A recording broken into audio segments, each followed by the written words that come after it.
তাসবিহ, তাহমিদ, তাহলিল, তাকবীর, চারটি জিনিস, চারটি জিকির একসঙ্গে। তাসবিহ, তাহমিদ, তাহলিল, তাকবীর, এই চারটির মিশেলে জিকির, এটিও মিজানের পাল্লাকে অনেক বেশি ভারী করে। এবং এ বিষয়ে আবু হুরায়রা রাদিয়াল্লাহু তাআলা আনহু বর্ণিত সহিহ বুখারীর সর্বশেষ হাদিস, ইমাম বুখারী রাহিমাহুল্লাহ তার বুখারীর ঐতিহাসিক কালজয়ী এই হাদিস সংকলনের গ্রন্থকে একেবারে শেষ করেছেন যেই পর্ব দিয়ে, তার ভিতরে এই হাদিসটি।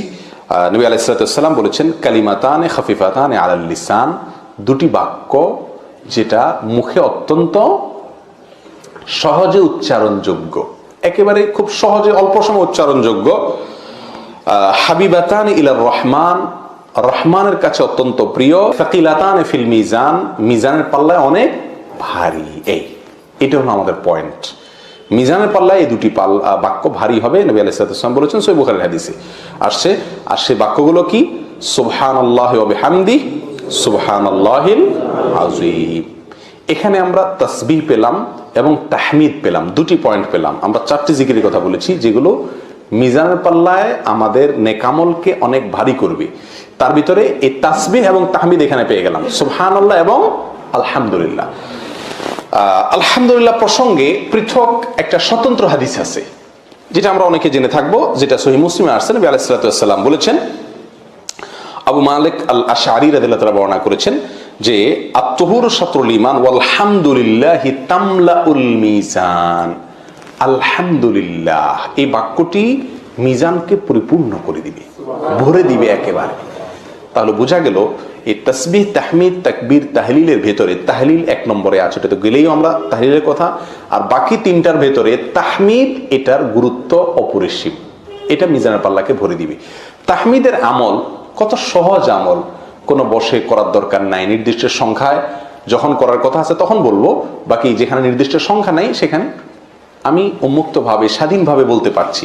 প্রতিটি কাজে যদি আমি, প্রতিটি পাও ফেলতে যদি আমি আলহামদুলিল্লাহ বলি, প্রতিটি লোকমা আমি আলহামদুলিল্লাহ বলি, প্রতিটি ভালো কাজে আমি আলহামদুলিল্লাহ বলি, মাঝে মধ্যে আলহামদুলিল্লাহ বলতে থাকি, তাহলে খুব সহজেই আমার নাজাতের রাস্তা ত্বরান্বিত আমি করতে পারি ইনশাআল্লাহ। অভ্যাসটা চেষ্টা করলেই কিন্তু তৈরি করা যায়।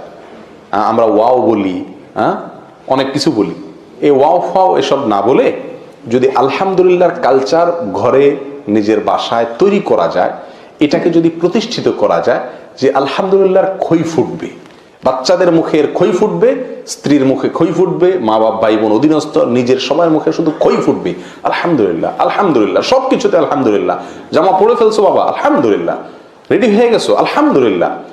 এরকম যদি আলহামদুলিল্লাহর একটা রব তুলে দেওয়া যায়, একটা পরিবেশ নিজেদের বলয়ের মধ্যে আমরা গড়ে তুলতে পারি, তাহলে ইনশাআল্লাহ আল্লাহ সুবহানাহু ওয়া তাআলার কাছ থেকে আমরা অনেক জোরালো আশা করতে পারি আমাদের মিজানকে ভারী করার জন্য। যাই হোক, আর বাকি যে দুটি আমল, সে দুটি আমল সেগুলো এসেছে এ সম্পর্কে জুয়ারিয়া রাদিয়াল্লাহু তাআলা আনহার একটা হাদিস আছে, যেটি সহিহ মুসলিমে বর্ণিত হয়েছে। হাদিসটি আমরা অনেকেই কম বেশ জানি। নবী আলাইহিস সালাতু ওয়াস সালাম একবার উম্মুল মুমিনিন জুয়ারিয়া রাদিয়াল্লাহু তাআলা আনহাকে বাসায় রেখে বের হয়েছেন ফজরের সালাতে, ফজর পড়ছেন, ফিরে আসছেন। আসার পরে নবী আলাইহিস সালাতু ওয়াস সালাম তাকে দেখলেন ওই জায়গায় বসে আছেন। নবী আলাইহিস সালাম কিন্তু বের হয়ে সালাতুদ দুহা পড়ে আসলেন, দীর্ঘ সময় গেছে। তিনি এসে বললেন, তুমি সেই বসায় এখনো আছো? বলে, ইয়া রাসূলুল্লাহ, হ্যাঁ সেই বসায় এখনো আছি। তো বসে বসে তিনি জিকির করছিলেন, আমল করছিলেন। নবী আলাইহিস সালাম তাকে বলেছিলেন, উম্মুল মুমিনিন জুয়ারিয়াকে, দেখো তুমি এতক্ষণে যত আমল করলে, যত জিকির করলে, যত দোয়া করলে, আমি চারটি মাত্র বাক্য 3 বার আমি পাঠ করে যেই পরিমাণ সওয়াবের ভার আমি তৈরি করেছি, আল্লাহর কাছে জমা রেখেছি, সঞ্চয় করেছি, তোমার এই পুরো সময়ের নেক আমলের চাইতে ওইটা ভারী। সুবহানাল্লাহি ওয়া বিহামদিহি আদাদা খালকিহি ওয়া রিদা নাফসিহি ওয়া জিনাতা আরশিহি ওয়া মিদাদা কালিমাতি। চারটি বাক্য, সুবহানাল্লাহি ওয়া বিহামদিহি আদাদা খালকি, অর্থাৎ আল্লাহর পবিত্রতা এবং প্রশংসায় বর্ণনা করছি তার যত সৃষ্টি জগতের যত সদস্য আছে, 18,000 মাখলুকাত না, যত আছে তত পরিমাণে, ওয়ারিদা নাফসি, এবং তত পরিমাণে যত পরিমাণ হলে আল্লাহ সন্তুষ্ট হয়ে যান, অত পরিমাণ আল্লাহর আমি পবিত্রতা এবং প্রশংসা বর্ণনা করছি। ওয়াজিনাতা আরশি, 3 নম্বর হলো আল্লাহর আরশের ওজন পরিমাণে আল্লাহর প্রশংসা এবং বর্ণনা করছি।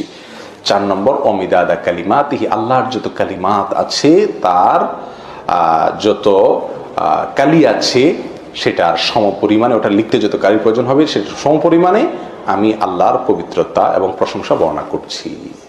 প্রিয় বন্ধু, এই আমলটি আজ থেকে আমরা যারা অভ্যাস আছে আলহামদুলিল্লাহ তো ভালো, আর যাদের অভ্যাস নেই তারা করে নি সকালে ফজরের পরে এবং সন্ধ্যায় 3 বার করে সুবহানাল্লাহি ওয়া বিহামদি আদদা খালকি ওয়া রিদা নাফসি ওয়া জিনাদা আরশি ওয়া মিদাদা কালিমাতি। করবো তো ইনশাআল্লাহ, একেবারে পাক্কা প্রতিজ্ঞা করে নেই, আমাদের প্রিয়জনদেরকে শিখিয়ে দিই ইনশাআল্লাহ বিদিনিল্লাহ। তাহলে এই বাক্যের ভিতরে ওই যে তাকবীর, তাহমিদ, তাহলিল এগুলো আছে।